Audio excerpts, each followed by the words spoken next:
Тэгэхээр энэ 20 жилийн хугацаанд маш олон уран бүтээлчид, маш олон хүмүүсийн телевизэд сэтгэл оюун, мэдлэг зүтгэлээ зориулсан.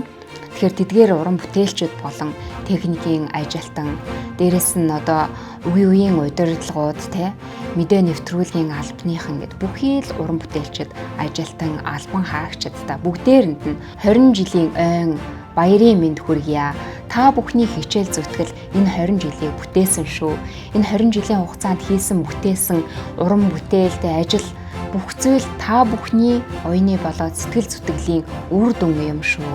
Дээрээс нь 20 жил хамтдаа байсан мэрэгэн үзэгчдтэй онцгойлон баярын мэнд хүргье. Үзэгч та бүхэндээ бас баярлалаа гэж хэлмээр байна.